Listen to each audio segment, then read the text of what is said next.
Reddy Mallareddy, Giddalur, Markapuram district, AP, Andhra Pradesh. నేను ఆదర్శ పౌర నిర్మాణ సంస్థ అధ్యక్షునిగా, మెడ్రాస్ థియోసాఫికల్ సొసైటీ అడార్ మెంబర్గా, మరి అనేకమైనటువంటి ఆధ్యాత్మిక సమస్యలు ప్రపంచంలో ఉండేటువంటి స్పిరిచువల్ ఆర్గనైజేషన్స్లో దాదాపు ఒక 10 సంవత్సరాల్లో నేను రీసెర్చ్ చేయడం జరిగింది.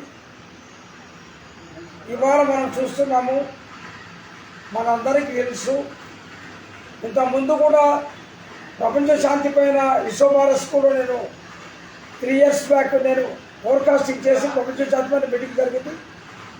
మన తాలూకా ఆఫీసులో రిటైర్డ్ NGOస్లో ప్రపంచ శాంతి పైన మీటింగ్ పడడం జరిగింది. మరి అన్ని పేపర్లలో వైడ్ రేంజ్లో పబ్లిసిటీ కావడం జరిగింది. నేను ఎందుకంటున్నానంటే టుడే ఇవాళ పరిస్థితి బాగలేదు. దీనిపైన ఆల్రెడీ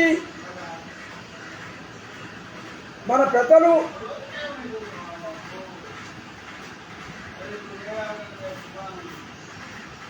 శ్రీ వీరబ్రహ్మేంద్ర స్వాముల వారు, నాస్ట్రాడమస్ ప్రిడిక్షన్స్ గారు, ఫ్రెంచ్ ఫిలాసఫరు, పోతే భవిష్యత్తు పురాణంలో ఎక్కిరాల వ్యాసమహర్షి రాసిన భవిష్యత్తు పురాణంలో, పోతే అనేక మంది మహానుభావులు చెప్పడం జరిగింది. ప్రపంచ ప్రిడిక్షన్స్ పైన జాన్ డిక్సన్ గారు,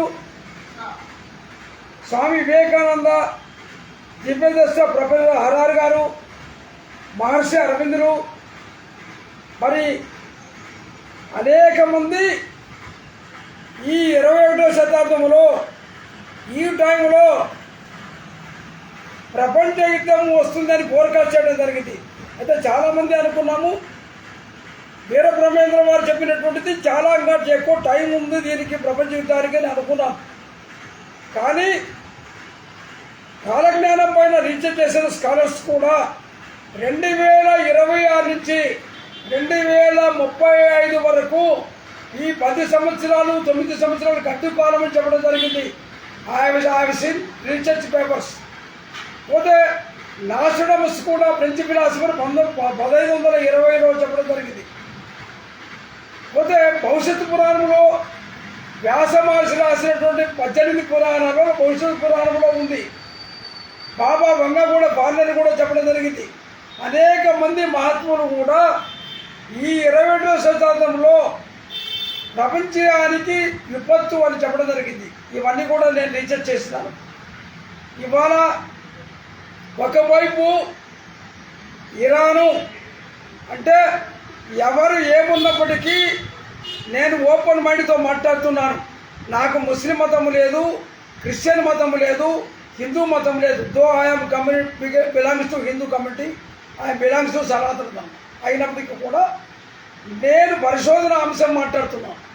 నాకు ఏ మతము కానీ, ఏ కులము కానీ, ఏ దేశం కానీ నేను కేర్ చేయను. ధర్మము సత్య, ధర్మ, శాంతి, ప్రేమ, అహింసాపాయమైన ప్రేమ అని నేను మాట్లాడతాను. ఒకటి, ఇవాళ ప్రపంచము అగ్రరాజ్యాలైనటువంటి America, China, Russia, Britain, France ఐక్యరాజ్య సమితిలో వీటో అధికారం కలిగిన వాళ్ళు ప్రపంచంలో మాకంటే ఎవరు లేరు, ప్రపంచం అంతా కూడా మేము చెప్పినట్టు వినాలనే అహంకారం వాళ్ళకుంది. నెక్స్ట్ ఇస్లామిక్ కంట్రీస్ 57 ముస్లిం కంట్రీస్లో కూడా ఇతర మతాలను గౌరవించకుండా మా మతమే గొప్పది, మా మతములు అల్లాను కొలిచే వాళ్ళే మానవులు, మిగిలిన వాళ్ళందరూ దుర్మార్గులు అనేటువంటి భావన ఉంది. నేను ఓపెన్ మైండ్కి చెప్తున్నాను. విమర్శ రావచ్చు, కానీ నేను విమర్శ కాదు. ఏ భగవంతుడు కూడా అందరిలో భగవంతుడు ఉన్నాడని చెప్పడం బైబిల్లో కావచ్చు, భగవద్గీతలో కావచ్చు, ఖురాన్లో కావచ్చు, అందరిలో భగవంతుడు ఉన్నాడని చెప్పడం జరిగింది. అయితే మానవులము మనము హిందూ మతము కానీ, క్రిస్టియన్ మతము కానీ, ముస్లిం మతము కానీ అందరము మనం ధర్మంగా జీవించడం లేదు. మనలో రజోగుణము తమోగుణం పెరిగింది, సత్వగుణం లేదు, శుద్ధ సత్వం లేదు, నిర్గుణం లేదు. అంటే అందరిలో గాడ్, భగవంతుడు అందరి హృదయంలో ఉన్నాడు. The Kingdom of God in your heart అని జీసస్ చెప్పడం జరిగింది. దైవము అంటే ప్రేమే, గాడ్ ఈజ్ లవ్ అని చెప్పడం జరిగింది. కశ్మూరు, రమదాబాదు, ఎల్ఆర్జీ, అజ్మీరు అన్ని దర్గాలలో కూడా అక్కడ మతపరమైనటువంటి సిద్ధ పురుషులు తపస్సు చేసిన స్థలాలు అవి.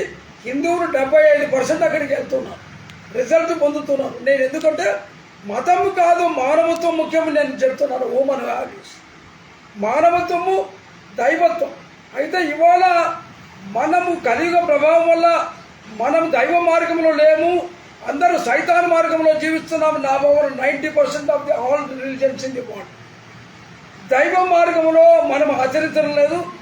అందువలన ఇతరులను ప్రేమించడం లేదు. ద్వేషము, కామము, క్రోధము, లోభము అరిషడ్ వర్గాల వైపు ఉన్నాము. మనలో పశుత్వ లక్షణాలు పెరిగినవి, దైవ భావనలు లేవు, మానవత్వం లేదు. మానవత్వం లేని దైవత్వాన్ని కట్టుకోగలము.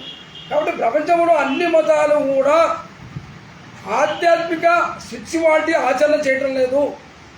మతము మనిషిని విభజిస్తూ పాలిస్తుంది, కానీ ఆధ్యాత్మిక తత్వము, దైవత్వము అందరినీ ప్రేమించమని చెప్తుంది. కాబట్టి సాధనలో మనం తప్పుగా ఉన్నాము. అందువల్ల ఈ యుద్ధాలు వస్తున్నాయి. నా మతము గొప్పది, నా దేశం గొప్పది, నాకు లక్షల కోట్లు ఉంది, అందరూ చెప్పినట్టు వినాలి, వినకపోతే నేను తంతాను అనేటువంటి అగ్రరాజ్యాల భావన ఉంది. మరి పుట్టికి నిరుద్యోగాలు, మరి అజ్ఞానంలో ఎంతోమంది ఎన్నో దేశాలు ఇబ్బంది పడుతున్నారు. కేవలము డబ్బులు పెట్టి ఆ బడ్జెట్లో ఆయుధాలకు, మిలిటరీకి అణువాయుధాలు తయారు చేసి మేము ఎవరు చేయకపోతే మేము అణ్వాయుధాలు వేస్తాము. 42లో 45, 46లో రెండో ప్రపంచ యుద్ధంలో నాగసాకి మీద ఒక బాంబు పడితే 70 లక్షల మంది చనిపోయింది. ఇవాళ హైదరాబాద్లో ఒక బాంబు పడితే హైదరాబాద్ మిగలదు. కాబట్టి అణు ప్రమాదం ఉంది. ఇవాళ అమెరికా దగ్గర ఉన్నాయి, చైనా దగ్గర ఉన్నాయి, రష్యా దగ్గర ఉన్నాయి. అంటే ప్రజలను బెదిరించేదానికి వాళ్ళు అణ్వాయుధాలు తయారు చేశారు. ముస్లిం దేశాలలో కూడా పాకిస్తాన్ దగ్గర అణ్వాయుధం ఉంది. అంటే మేము చెప్పిన మాట మీద వేస్తాం తప్పుతాం. ఇది ప్రజాస్వామ్యం కాదు, రాక్షసుల పరిపాలన అభావాలు, మానవత్వం లేదు, దైవత్వం లేదు. ఇవాళ ప్రపంచంలో కారణాలు ఇది. కాబట్టి నేను ప్రపంచానికి I'm giving message to all the world, entire all the countries in the world. మనము మానవులమా, పశువులమా? మానవత్వ లక్షణాలు ఉన్నాయా, రాక్షస లక్షణాలు ఉన్నాయా అని మనం విలోకనం చేసుకోవాల్సిన అవసరం ఉంది. కాబట్టి ప్రపంచంలో అణ్వాయుధాలు వాడితే ప్రపంచం భస్మీపట్నం అవుతుంది. సైన్స్ ప్రగతి ఇందుక, ది నీడ్ ఆఫ్ సైన్స్. మానవత్వ విలువలు లేకుండా ఇది ప్రగతి కాదు నా భావన. మళ్ళా ఆటవికి జాతికి పోతున్నాం. ఈ మృగాలమా, మనుషులమా? మానవత్వ లక్షణాలు లేవు, దైవత్వ లక్షణాలు ఎట్టొస్తాయి? కాబట్టి నేను అన్ని దేశాలకు, అన్ని మతాలకు రిక్వెస్ట్ చేస్తున్నాను. కాబట్టి మనము మానవులుగా ముందు జీవిస్తాం. ఇదే దైవం చెప్పింది, అందరినీ ప్రేమించాలి, అందరూ బాగుండాలని. కాబట్టి అన్ని దేశాల వాళ్ళు కూడా ఇవాళ ప్రపంచ శాంతి కోసము మనందరం రోజు నీ ఇష్ట దైవాన్ని ప్రార్థన చేసి ప్రపంచంలో శాంతి రావాలి, అందరూ మానవులుగా జీవించాలి, పశుత్వ లక్షణాలు కానీ రాక్షస లక్షణాలు మానించి పారదోలని చెప్పేసి మనం we have to meditate to the అన్నీ మనం చేయాల్సిన బాధ్యత ఉంది అని చెప్పేసి నేను ఈ 4 మాటల ద్వారా ప్రపంచానికి, దేశానికి ప్రపంచం శాంతి రావాలి, మీరందరూ ధ్యానం చెయ్యాలి, భగవంతుని ప్రార్థన చెయ్యాలి అని చెప్పేసి నేను కోరుతూ ఇంతతో సెలవు తీసుకున్నాను. భారత్ మాతాకు జై. ప్రపంచ శాంతి వర్ధిల్లాలి, ప్రపంచ శాంతి వర్ధిల్లాలి. సర్వే జనా సుఖినో భవంతు, సమస్త లోకా సుఖినో భవంతు. This is my message to the entire world.